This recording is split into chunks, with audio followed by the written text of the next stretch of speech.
मंदिर प्रवेशाच्या मुद्द्यावरून कोल्हापूर आणि त्र्यंबकेश्वरमध्ये भाविकांचं आंदोलन तर सर्वसामान्य महिला म्हणतात महिलांच्या इतर महत्त्वाच्या प्रश्नांकडे लक्ष द्या।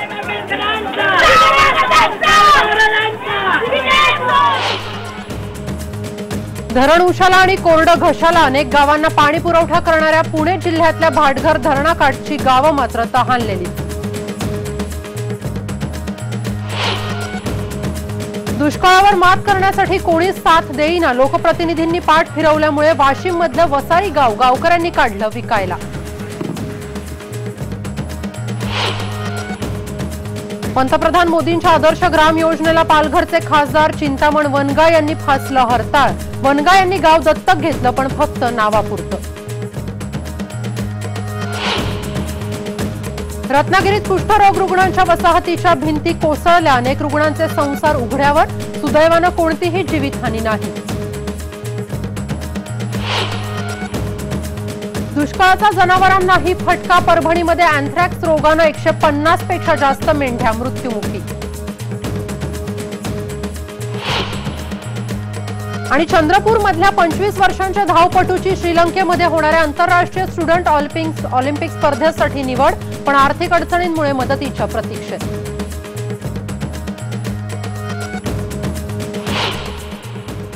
नमस्कार, मी सुप्रिया। गावाकडच्या बातम्यांमध्ये आपलं स्वागत आणि या बुलेटिनची सुरुवात आपण करणार आहोत दुष्काळाच्या बातम्यांनी।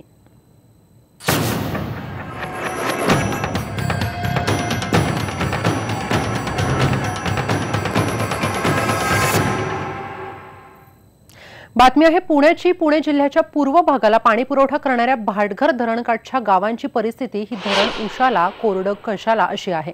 100 वर्षांपूर्वी बांधण्यात आलेल्या भाटघर धरणात 30 वर्षांनंतर अशी दुष्काळी परिस्थिती उद्भवलेली आहे। सध्या धरणामध्ये फक्त 16% पाणीसाठा शिल्लक आहे, तर गेल्या वर्षी पावसाळ्यामध्ये हे धरण फक्त 74% भरलेलं होतं। भोर तालुक्यातल्या भाटघर आणि नीरा देवघर धरणामधून पाणी वीर धरणामध्ये सोडण्यात येतं आणि तिथून पुढे नीरा डाव्या कालव्यामधून पुरंदर, बारामती, इंदापूर या तालुक्यामध्ये सोडलं जातं। तसंच उजव्या कालव्यामधून पाणी खंडाळा, फलटण, माळशिरस आणि सांगोला तालुक्यामध्ये सोडलं जातं। मात्र या भाटघर धरणा शेजारच्या गावातल्या लोकांना पाण्यासाठी 2 ते 3 किलोमीटर पायपीट करावी लागते।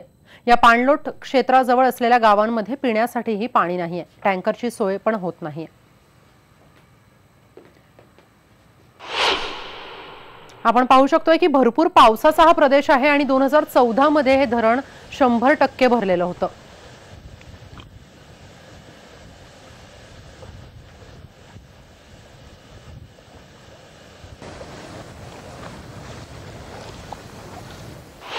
भाटघर धरणाच्या लगत नरेगाव एक वसलेलं आहे आणि नरेगावापासून वरती जवळजवळ 30-40 गावं आहेत आणि 40 गावं असल्यामुळे हे गेले आता माझं वय झालंय 60 वर्षाच्या कालखंडामध्ये मी जे बघत आलो, पाण्याचं इतकं अतोनात दुर्भिक्ष असून आम्हाला 2.5-3 किलोमीटर अंतरावर आमचे स्मशानभूमी सुद्धा आम्हाला लोक माहिती नाही लागतात, पाणी अजिबात नाही। काय झालं की या वर्षी पाऊस अतिशय कमी पडला।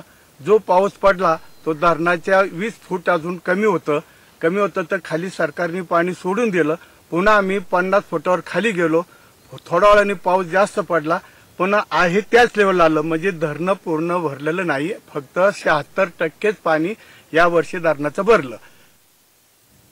वाशिम जिल्ह्यातली धक्कादायक बातमी आपण पाहूयात। वाशिम जिल्ह्यातील दुष्काळाची स्थिती ही आता अतिशय गंभीर बनत चाललेली आहे, मात्र यावर लोकप्रतिनिधींकडून काहीही मदत होत नाहीये। उलट खासदारांपासून ते अगदी जिल्हा परिषद सदस्यांपर्यंत कोणीही या भीषण परिस्थितीकडे डुंकूनही पाहत नाहीये। यामुळेच वैतागून वाशिममधल्या वसारी गावच्या लोकांनी आपलं गावच विकायला काढलंय। ग्रामसभा घेऊन हा निर्णय घेण्यात आलेला आहे, तर लोकप्रतिनिधी दाखवा आणि 2 रुपये घ्या असं फलक गावात लावण्यात आलंय। गेल्या 3 वर्षांपासून इथे सतत दुष्काळी परिस्थिती निर्माण झाली आहे, मात्र याकडे लक्ष देण्याची कोणत्याही लोकप्रतिनिधीला फुरसतच नाहीये। वाशिममध्ये पेरणी न करण्याचा निर्णयही एका गावानं घेतलाय, मात्र त्यावरही पालकमंत्र्यांनी काहीही केलेलं नाही। इथले खासदार आहेत भाजपचे संजय धोत्रे, तर पालकमंत्री आहेत खुद्द गृहराज्यमंत्री रणजित पाटील। बापरे, आमची म्हणजे परिस्थिती अशी आहे, 2 वर्ष झाले पीक नाही, थोडंफार होते तर रोजगार मजूर द्यायला पण परवडत नाही आम्हाला। रोजगारी दिली की काहीच हातात नाही, मग कसं करणार आहे? सगळ्यांचे हाल तेच आहेत। मग यामुळे आमचं गाव विकायला काढलेलं आहे। कोणीच भेटायला नाही आलं, कोणी पाहत पण नाही आमच्याकडे ढुंकून, मग काय करणार आहे आम्ही? काय किंमत ठेवली मग गावाची विकायची तुम्ही? आता विकायची किंमत काय ठरवणार आहे आम्हाला पाहायलाच तयार नाही, आम्ही काय सांगू शकतो. आता आपल्या सोबत आहेत वाशिम जिल्ह्याचे खासदार संजय धोत्रे. संजयजी, काय सांगाल तुम्ही? अतिशय गंभीर अशी ही परिस्थिती आहे. खरं तर अतिशय निंदनीय ही गोष्ट आहे की गावच अख्खं विकायला काढलेलं आहे इथल्या गावकऱ्यांनी. तुमचाच मतदारसंघ आहे, काय सांगाल याविषयी? नाही, आता त्यांनी जे त्या बाईंनी जे सांगितलं की 2 वर्ष नाही 3 वर्षापासून सतत अवर्षण, अतिवृष्टी, गारपीट या सगळ्या गोष्टींचा सामना जवळपास म्हणजे वाशिम जिल्हा किंवा अकोला जिल्हाच नाही तर संपूर्ण महाराष्ट्रातच ही परिस्थिती आहे. आणि परिस्थिती जी आहे ती परिस्थिती तर मी नाकारत नाही, परंतु आता हे गाव विकायला काढलं वगैरे हे ते आता मी ज्या लोकांनी हे केलं असेल त्यांच्याबद्दलही मी काही बोलू इच्छित नाही, कारण की त्यांचा आक्रोशही जो आहे नाही धोत्रेजी, इथं न बोलण्याचा प्रश्न येत नाही. खरं तर गावकऱ्यांचं असं म्हणणं आहे की जे लोकप्रतिनिधी आहेत ज्यांना त्यांनी निवडून दिलेलं आहे त्यांच्या चांगल्यासाठी ते स्वतःच त्यांना भेटायला येत नाहीये, ते हे परिस्थितीच पाहायला येत नाहीयेत गावामध्ये. याविषयी तुम्ही काय सांगाल? यावर तुमचं काय म्हणणं आहे? पूर्वी मी जवळपास 2.5 ते 3 महिन्यापूर्वी मी त्या गावात एका कार्यक्रमाला गेलो होतो. आमचे माजी आमदार विजयराव जाधव त्या गावातही आमचे कार्यकर्ते आहेत, एक माजी जिल्हा परिषद सदस्य आहेत मारुतराव लादे, नंतर तिथले जे आमदार आहेत ते सुद्धा त्यावेळेला माझ्यासोबत होते कार्यक्रमात. तर आता असं आहे की गावातल्या काही लोकांना ठीक आहे, आता म्हणजे त्या गावातल्या काही लोकांना मी भेटलो, काही लोकांना भेटलो नसेल, परंतु ते जे म्हणतात शेवटी कसं आहे, आता आम्ही लोकप्रतिनिधी आम्ही सगळ्यांचेच आहो आणि कोणाचे काही आमच्याबद्दल काही आरोप असतील, गैरसमज असतील त्याच्याबद्दलही मी काही म्हणत नाही त्यांचं काही चुकीचं आहे म्हणून. परिस्थिती गंभीरच आहे हे बरोबर आहे, परंतु शासन जे प्रयत्न करते आता या वर्षीचं महाराष्ट्राचं जे बजेट आहे कधी नवे एवढं म्हणजे शेतीला शेतकऱ्यांसाठी सरकार प्रयत्नशील आहे. धन्यवाद धोत्रेजी, तुम्ही दिलेल्या या प्रतिक्रियेबद्दल. आपण पाहतोय की हे गावच अख्खं गावकऱ्यांनी विकायला काढलेलं आहे आणि या संदर्भात आता शासन काय कारवाई करतं हे देखील पाहण्याजोगं आहे. आपण वळूयात पुढच्या बातमीकडे. बातमी आहे परभणीची. दुष्काळामुळे मराठवाड्यामध्ये फक्त माणसांवरच नाही तर आता जनावरांवरही परिणाम होतोय. परभणीतल्या भारसवाडा गावातल्या तब्बल 150 पेक्षा जास्त मेंढ्या अँथ्रॅक्स या आजारानं दगावल्या. दुष्काळामुळे हा आजार मेंढ्यांना होतोय, तर हा आजार एवढा भीषण आहे की याचे जीवाणू तब्बल 71 वर्ष जिवंत राहतात. सगळ्यात महत्त्वाचं म्हणजे हा आजार माणसांनाही होऊ शकतो. यामुळे राज्याच्या पशुसंवर्धन विभागानं यावर सतर्कतेचे आदेश दिलेत. अचानकपणे मेंढ्या दगावण्याचं प्रमाण वाढल्यानं शेतकऱ्यांनी या मेंढ्यांना पशुवैद्यकीय महाविद्यालयामध्ये काही मेंढ्या उपचारासाठी नेल्या आणि त्यावेळी तिथल्या डॉक्टरांनी मेंढ्यांच्या रक्ताचे नमुने पुण्याच्या विभागीय रोगनिदान प्रयोगशाळेत पाठवले. तेव्हा या आजाराचं निदान झालंय. आता मेंढ्या मारायल्यात आम्ही काय करावं, आता काय खावं हे आता आम्हाला जगण्याची काहीतरी हे मदत भेटाव. 101 मेंढरू गेलंय, कोणाच्या 10, कोणाच्या 15, कोणाच्या अशा मेंढ्या मरायल्यात. आता हे कसं काय ही बिमारीचं काही आम्हाला एवढं समजून झालंय. कोणती बिमारी ताबडतोब जनावर चाललंय 5 मिनिटांमध्ये, पण जनावर बरंच गेले. आमच्या मेंढ्याला रोग आलाय. रोग आल्यानंतर ते आमची मेंढी मारायली. आता मेंढी मारता वेळेस 5 मिनिटांमध्ये मेंढी मारायली. तर आता कमीत कमी आमच्या गावामध्ये 100 मेंढ्या मेल्यात.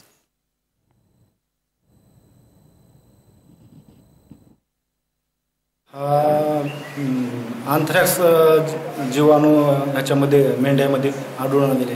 प्रयोगशाळेमध्ये तपासणी केली असता पुण्याच्या आणि इथं परभणीला लॅबमध्ये तपासणी केली असता आणि परत उंदराला देऊन बघितल्यानंतर ते जीवाणू टोचून 24 तासाच्या आत उंदीर मरण पावल्यामुळं दोन्ही टेस्टमध्ये पॉझिटिव्ह आलं आणि मेंढ्या अचानक झटका येणे, आडवं पडणे, थरथर कापणे आणि मरणे. अगोदर कुठलीच लक्षणं दाखवत नाही. यानंतर इथे वेळ झाली एका छोट्याशा ब्रेकची. मात्र ब्रेकनंतर आपण पाहूया रत्नागिरीत कुष्ठरुग्णांच्या वसाहतींच्या भिंती पडल्या, अनेक संसार उघड्यावर.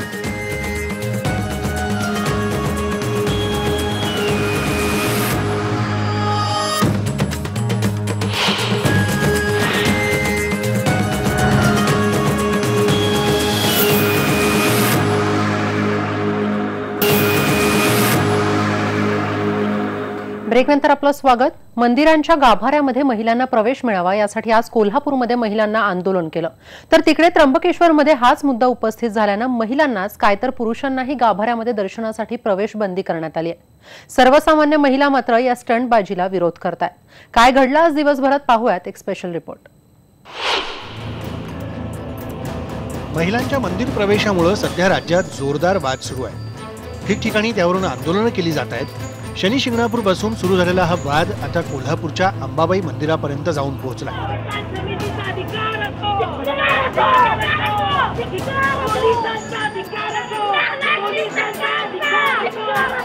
हायकोर्टाच्या निर्णयानंतर अवनी संस्थेच्या महिला अंबाबाईच्या गाभाऱ्यात पूजेसाठी गेल्या होत्या, पण अंबाबाईच्या गाभाऱ्यात पूजेला जाणाऱ्या महिलांना रोखल्यामुळे तिथं तणाव निर्माण झाला होता. आम्हाला या ठिकाणी आंदोलन पेटवायचं नाही, आम्हाला देवस्थान समितीचं प्रबोधन करायचं आहे आणि प्रबोधनातनं किती चांगल्या संवादातनं किती चांगल्या गोष्टी निर्माण होतील हे आम्हाला पूर्ण महाराष्ट्राला समजून सांगायचं आहे.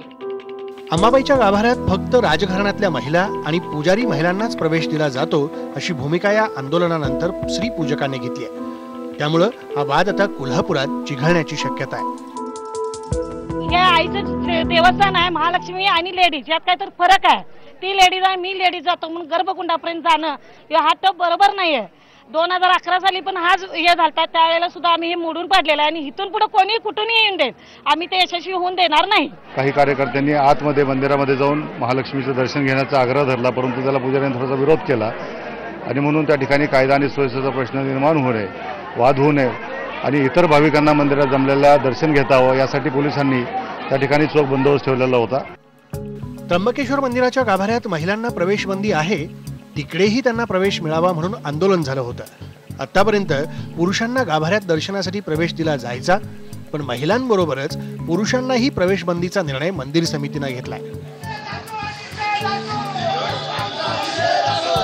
त्याविरोधात गावकऱ्यांनी निषेध मोर्चा काढला होता.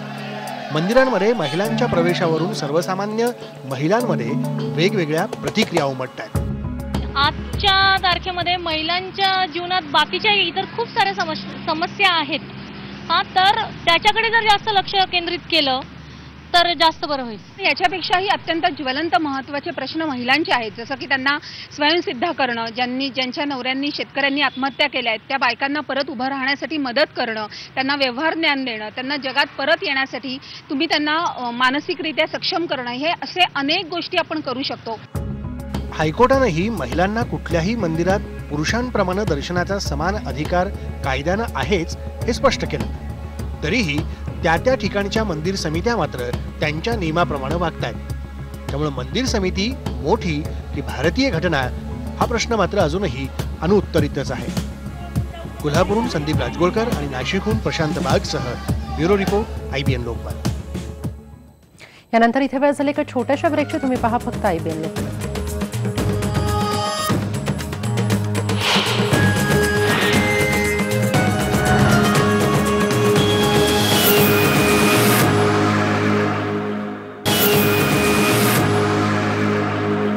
ब्रेकनंतर आपलं स्वागत. बातमी आहे रत्नागिरीची. रत्नागिरीतल्या कुष्ठरोग रुग्णांच्या वसाहतीच्या भिंती कोसळून संसार उघड्यावर पडले. अत्यंत धोकादायक असलेल्या या वसाहतींमध्ये गेल्या 15 वर्षांपासून हे रुग्ण जीव मुठीत धरून जगतात. वेळोवेळी मागण्या करूनही या वसाहतीची डागडुजी करण्यात आलेली नाहीये. तर आज सकाळी हे रुग्ण आणि त्यांचे नातेवाईक झोपेत असताना या भिंती कोसळल्या. सुदैवानं या भिंती बाहेरच्या बाजूने कोसळल्यानं कोणतीही जीवितहानी झालेली नसली तरी देखील यांचे संसार आता उघड्यावर पडलेत. किती वाजता आजी आवाज झाला आणि काय झालं?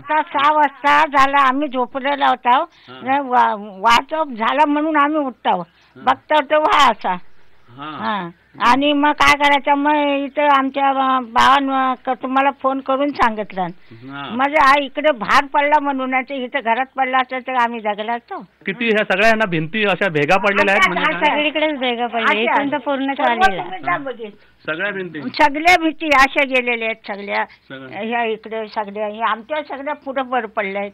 सगळ्या पडलेल्या आहेत. ही लहान मुलं पण होती इथे झोपलेली. म्हणजे काय परिस्थिती आपण बघतोय इथे. तुम्ही हे कुठे झोपलेला होता? काय झोपलो होतो? भिंत पडलेल्या बाजूला झोपलो होतो आम्ही. भिंत पडलेल्या बाजूला झोपलो होतो. हा.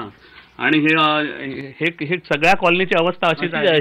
सगळ्या कॉलनी पंतप्रधान नरेंद्र मोदींनी ग्रामीण भागाच्या विकासासाठी सुरू केलेल्या सांसद आदर्श ग्राम योजनेला पालघरचे खासदार चिंतामण वणगा यांनी हरताळ फासलाय।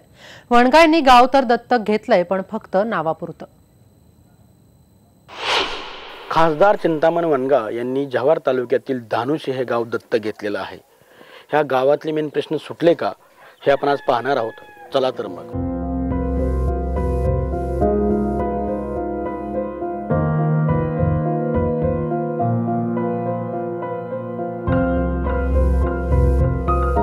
आहे जव्हार तालुक्यातील धानुशी ग्रुप ग्रामपंचायत गाव। धानुशी, कडाची मेट ही 2 गावं आणि त्याचबरोबर फरळेपाडा, वालवीपाडा, करडईपाडा आणि डोहरेपाडा हे 4 पाडे मिळून तयार झालेले हे गाव आहे। आता पालघरचे खासदार चिंतामण वणगा यांनी सांसद आदर्श ग्राम योजनेतून हे गाव दत्तक घेतलंय। 15 महिन्यात आपल्या दत्तक गावाला वणगा यांनी फक्त 4 वेळा भेट दिली आहे। पहिल्या आश्वासनांचा पाऊस, त्यानंतर नारळ आणि दालचिनीची रोपं तेही एका संस्थेमार्फत या गावाला देऊ केली आणि अशा प्रकारे त्यांची दत्तक गावाची घेतलेली जबाबदारी संपली।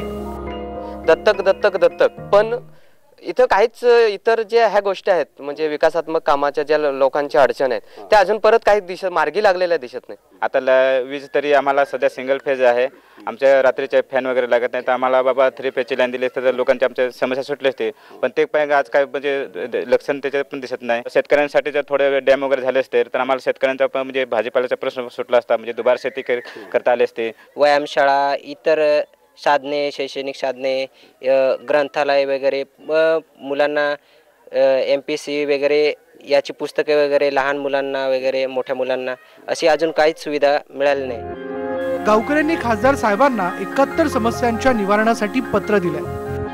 त्यामध्ये रस्ते, पाणी, वीज, रोजगार तसंच रोजगार योजनेत ठेकेदाराचा भ्रष्टाचार हे कमी की काय या गावामध्ये 30 ते 35 कुपोषित बालक आहेत आणि अशा या समस्या असताना सुद्धा वणगा साहेबांनी या गावकऱ्यांना रोपं देऊन गावकऱ्यांची बोळवण केली आहे। आम्हाला तर असं तर लांब जायला लागत, ते तिकडची नदी आहे पाय तिकडे जायला लागत। ही विहीर आटते लगेच, विहिरीत पाणी पहा ना किती। खासदार साहेबांना याबाबत विचारल्यास त्यांनी बोलायला नकार दिलाय। थोडक्यात काय तर पंतप्रधानांनी सुरू केलेली योजना खासदारांसाठी फक्त एक औपचारिकताच होती। नावाला दत्तक घेतलेलं गाव आजही आपल्या पालकाची डोळे लावून वाट बघतंय। विजय राऊत, IBN लोकमत, पालघर। चंद्रपुरात गोंडपिंपरी मागास तालुक्यातल्या करंजी या खेड्यातल्या 25 वर्षांच्या प्रमोद पेंढारकरने धावण्याच्या स्पर्धेत राज्य पातळीवर पुरस्कार पटकावलाय। कुठलंही प्रशिक्षण किंवा प्रशिक्षणाची सोय नसलेल्या प्रमोदनं नुकतंच बडोद्यात पार पडलेल्या राष्ट्रीय स्टुडंट ऑलिम्पिक स्पर्धेमध्ये 1500 मीटर धावण्याच्या स्पर्धेत सुवर्ण पदक पटकावलं। देशभरातून आलेल्या धावपटूंशी मुकाबला करत त्यांनी हे सुवर्ण पदक पटकावलंय। आता त्याची निवड श्रीलंकेत होणाऱ्या आंतरराष्ट्रीय स्टुडंट ऑलिम्पिक स्पर्धेसाठी झाली आहे, मात्र त्यासाठी त्याला आर्थिक अडचणींचा सामना करावा लागतोय। आपण बघू शकतो हा जो युवक आहे प्रमोद विश्वासराव पेंढारकर, वय वर्ष 25, 12वी पर्यंत शिक्षण झालेलं आहे आणि त्याच्या घरची अवस्था आपण बघू शकतो। अशा घरात राहणाऱ्या प्रमोदनं एक चांगला उत्तम धावपटू होण्याचं स्वप्न बघितलं आणि भाग मिल्खा भाग या चित्रपटाने त्याला प्रेरणा दिली आणि या प्रमोदची जी अवस्था आपण बघू शकतो अशा अवस्थेतून जाऊन प्रमोदनं नुकतेच बडोद्यामध्ये झालेल्या राष्ट्रीय स्टुडंट ऑलिम्पिक स्पर्धेमध्ये सुवर्ण पदक पटकावलेलं आहे। आता प्रमोदची निवड ही आंतरराष्ट्रीय स्टुडंट ऑलिम्पिक स्पर्धेसाठी झालेली आहे। श्रीलंकेला हा तरुण जाणार आहे। अत्यंत प्रतिकूल परिस्थिती आणि अशा ठिकाणी हे गाव आहे अत्यंत मागासलेला हा भाग आहे, अशा ठिकाणी एक धावपटू होण्याचं स्वप्न बघण्याचं कारण काय होतं? सर मला ना इतरांपेक्षा ना काहीतरी वेगळं करून दाखवायची इच्छा होती ना का पहिल्यापासून लहानपणापासून। तसं माझं रनिंगचं फील्ड लहानपणापासूनच मी कमजोर होतो रनिंगमध्ये नाही का। सर्व मित्रमंडळीच्या ह्याच्याच जोरावर मी रनिंग डेली प्रॅक्टिस करायची। या आर्थिक स्थितीमध्ये विदेशात विशिष्ट श्रीलंकेसारख्या ठिकाणी जाण्यासाठी काय अडचणी येत आहेत तुला? कशा पद्धतीच्या अडचणी आहेत? आर्थिक अडचणी सर भरपूर येऊन आल्या। आर्थिक म्हणा कशा पद्धतीच्या अडचणी आहेत? सर आता जासाठी पास वगैरे लागतो, विजा वगैरे लागतो नाही का, त्या गोष्टीसाठी अडचणी येऊन आल्या। चंद्रपूर सारख्या एका मागास जिल्ह्यामधून पुढे जाऊन काहीतरी करायची जिद्द असलेला हा तरुण निश्चितच त्याच्या स्वप्नपूर्तीच्या दिशेनं एक चांगली वाटचाल सुरू झालेली आहे। सरकारने या संदर्भात गंभीरतेने दखल घेऊन त्याला मदत करणं गरजेचं आहे। महेश तिवारी, IBN लोकमत, करंजी, चंद्रपूर। यानंतर या बुलेटिनमध्ये वेळ झाली इथेच थांबण्याची. तुम्ही पहा फक्त IBN.